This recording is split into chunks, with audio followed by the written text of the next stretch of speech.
माँ बाप तो अपने बच्चों की परवरिश में कोई कमी नहीं रखते। जब बच्चे बड़े हो जाते हैं तब वही माँ बाप उन पर बोझ के समान होते हैं। अच्छा हुआ जो अर्चना ने कुछ नहीं सुना। यदि सब सुन लेती तब क्या होता। नहीं नहीं, उसे कुछ भी पता नहीं चलना चाहिए, वरना उसका बीमार दिल क्या यह झटका सह पाएगा। हम दोनों कितने प्यार और विश्वास से यहाँ आए थे, भविष्य की सुखद कल्पनाओं के साथ। खैर, सपने तो सपने होते हैं। अब जल्द से जल्द लौटने का रिजर्वेशन कराना होगा। पुणे से अभी सुबह ही लौटे हैं। गेट का ताला खोलते हुए एक सुखद एहसास हो रहा है। पड़ोस का डॉगी गेट पर ही लेटा हुआ मिला। हमारे 4 माह के पुणे प्रवास में वह घर की पहरेदारी कर रहा हो। माई स्वीट होम की अनुभूति अंदर तक भर गई है। मेरी पत्नी अर्चना तो सामान व्यवस्थित करने में व्यस्त है। मैं पीछे लॉन में आ गया हूँ। हमारी काम वाली बाई ने बड़े जतन से हमारे बगीचे को संभाला है। एक भी पौधा मुरझाया नहीं है। दरवाज़ा खोलते ही गौरैया पूँछ हिलाते हुए मेरे पैरों के पास घूमने लगी है।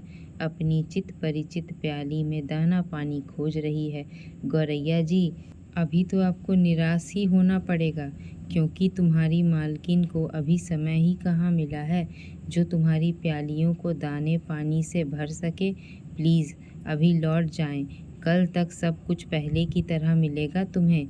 गौरैया तुरंत उड़ गई, मानो उसे सब समझ आ गया है। मैं गहरी गहरी सांसें ले रहा हूँ, मानो 4 माह की ताजगी अपने अंदर भर रहा हूँ। सामने के घर में रखा एक थर्मस में चाय बनाकर ले आई है। मेरी पसंद के बिस्किट भी साथ में है। आंटी अंकल, पहले आप चाय पी लीजिए, बाद में सब काम करिएगा। चाय के साथ साथ रेखा पूरी कॉलोनी के हालचाल भी बताती जा रही है। 4 माह की सारी खबरें गरम गरम नाश्ते की तरह परोस रही है। चाय पीकर रास्ते की सारी थकावट मिट गई।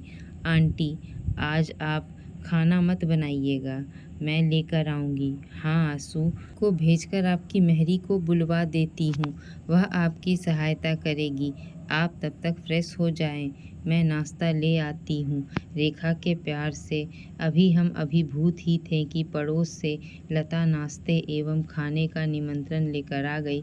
बड़े प्यार एवं सम्मान से उसने हमारा अभिवादन किया। पूरी लेन वालों ने हमें बहुत मिस किया। यह बात तो बिना बताए ही हमें स्पष्ट समझ आ रही थी। हमारे पड़ोसी हमें अपनों से भी अधिक प्यार करते हैं। एक एक करके सभी मिलने आए। लंच एवं डिनर के इतने निमंत्रण मिले कि अर्चना यदि 4 दिन भी गैस ना जलाए तो चलेगा। सबने आपस में तय कर लिया है कि किस दिन किसके घर जाना है। चलो, इतने दिन में तो अर्चना सब व्यवस्थित कर ही लेगी। मैं सोचने लगा, वह भी तो अब बूढ़ी हो चली है। अब यही तो परिवार बन गया है हमारा।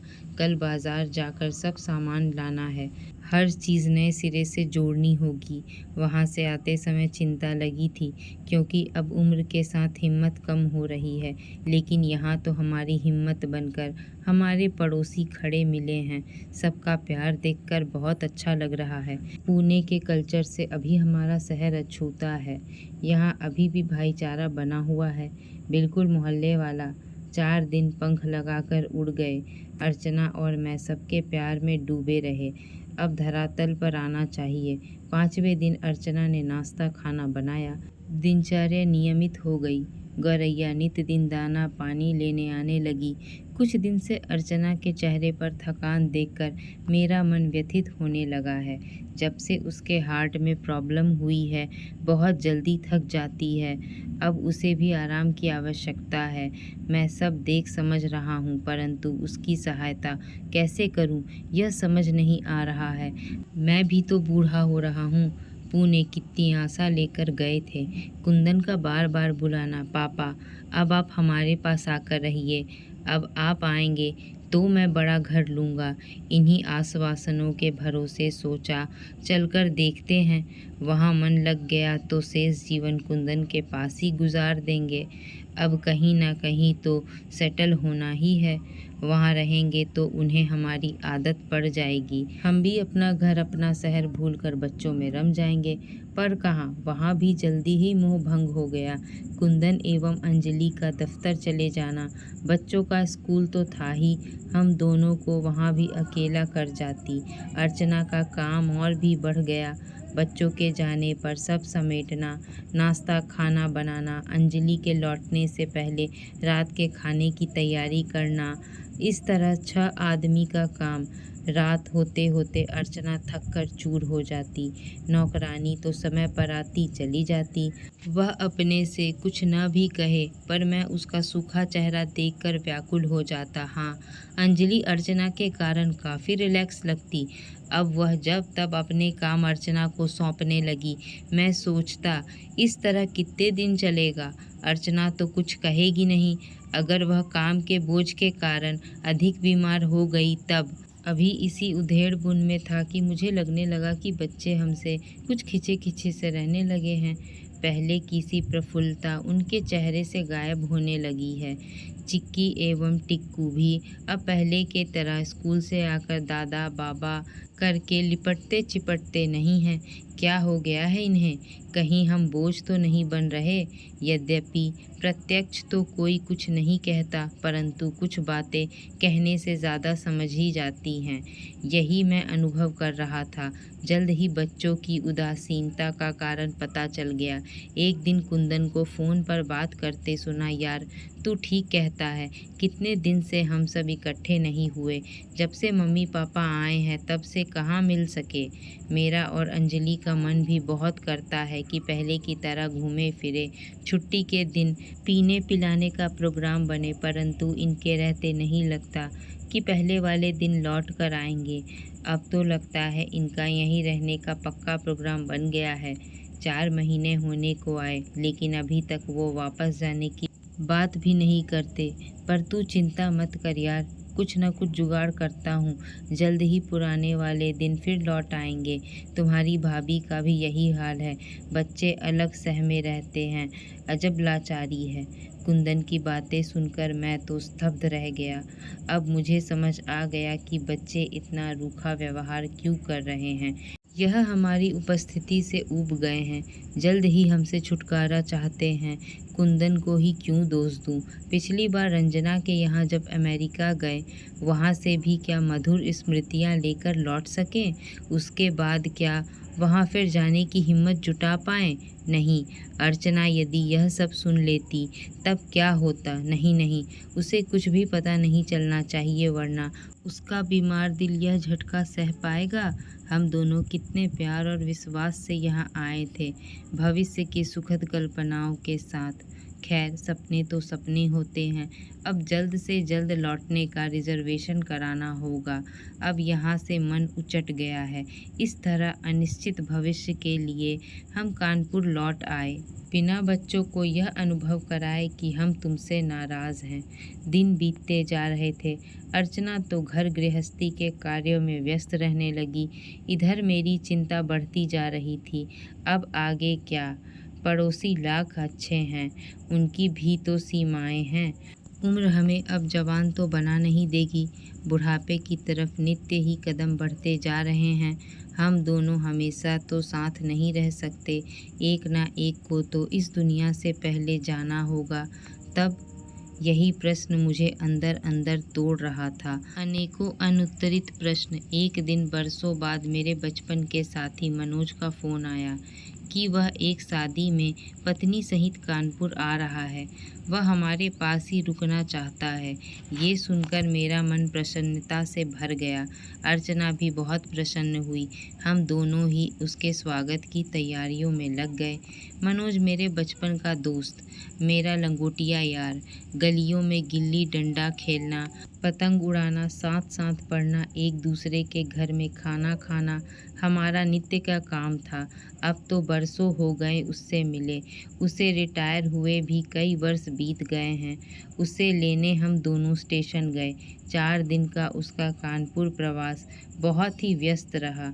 खूब बातें हुई, एक दूसरे से निजी बातें भी शेयर की। उसकी इकलौती जवान बेटी का निधन जब कार दुर्घटना में हो गया, उस समय वे दोनों ही एकदम टूटकर बिखर गए थे। सुनते ही हम दोनों उसके पास राजस्थान पहुंच गए। किसी प्रकार की सांत्वना भी उन्हें संभाल नहीं पा रही थी। उनके आंसू थमते ही नहीं थे। ईश्वर जब दुख देता है तब वही संभालता भी है। समय के साथ साथ वह भी संभले। मनोज काम पर जाने लगा एवं भाभी ने घर के काम में एवं गरीब बच्चों को पढ़ाने में खुद को व्यस्त कर लिया। आजकल कहाँ रह रहे हो? पूछने पर उसने जो कुछ बताया वह मेरे भविष्य के निर्माण के लिए विचारणीय प्रश्न बन गया। उसने बताया कि मेरे उदयपुर वाला घर बेचकर जामनगर के लिए एक वृद्ध आश्रम में घर खरीद लिया है। उसके एक साथी भी पहले से वहाँ रहते थे। उसकी मजबूरी यह थी कि 4-4 बेटे के रहते हुए भी बेटे के पास माँ बाप के लिए ना समय था ना प्यार। उन्होंने ही उसे आश्रम में रहने को प्रेरित किया। उसने बताया, यार, बड़ा विराट और भव्य आश्रम है जो कई एकड़ में फैला है। अनेकों वृद्ध दंपत्ति वहाँ शानदार तरीके से अपना जीवन व्यतीत कर रहे हैं। ऐसा भी नहीं है कि सब अपने बच्चों से तिरस्कृत ही हों। कुछ लोग तो परिस्थितिवश बच्चों की सहमति से वहाँ रह रहे हैं। समय समय पर उनके बच्चे भी वहाँ आकर रहते हैं। वे भी बाहर आ जा सकते हैं। किसी प्रकार की कोई बंदिश नहीं है। शिवा की मृत्यु के बाद हमें तो इसी आश्रम ने संभाला, वरना हम तो बिल्कुल अकेले पड़ गए थे। आश्रम क्या है, एक वृहद परिवार है जहाँ सब अपनी अपनी संस्कृति एवं आस्था के साथ रहते हैं। जाति धर्म का कोई बंधन नहीं। मनोज सब बताते हुए काफ़ी भावुक हो गया। मुझे भी भविष्य की राह दिखाई देने लगी। मैंने उससे सब विस्तार में जानना चाहा। उसने बताया, आश्रम में 1 एवं 2 कमरों की कॉटेज बनी है। आप अपने हिसाब से कॉटेज खरीद लो। खाना सामूहिक रसोई में बनता है।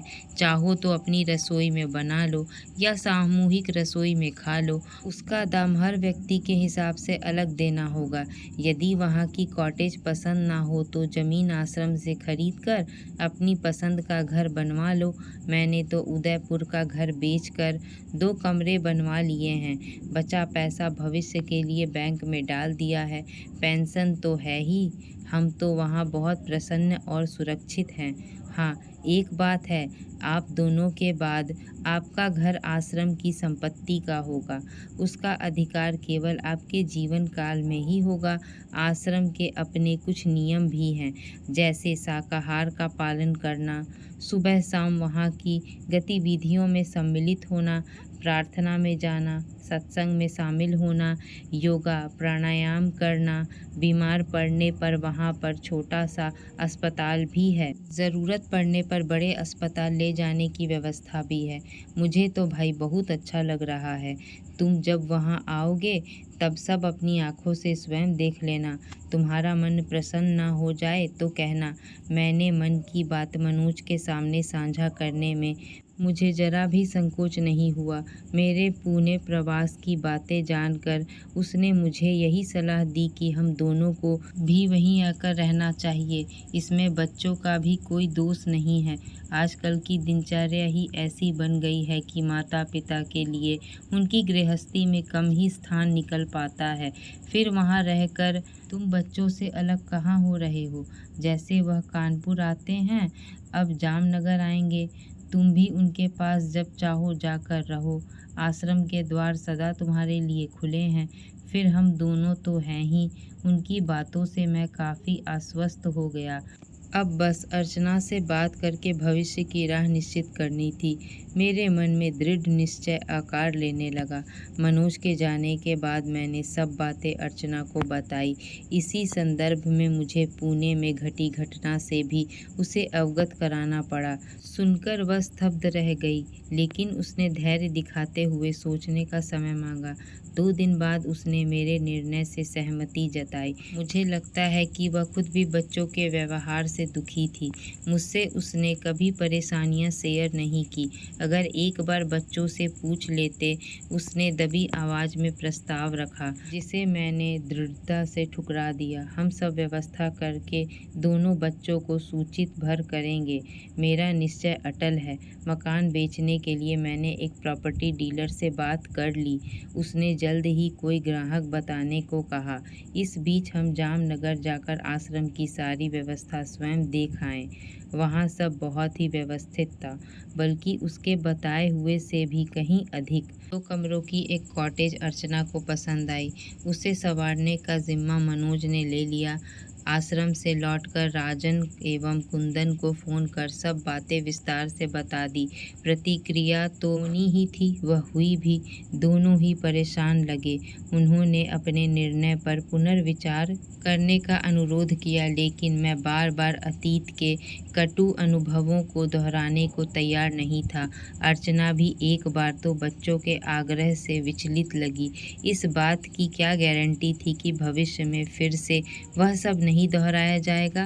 भविष्य में तो हम दोनों और अधिक असक्त ही होंगे।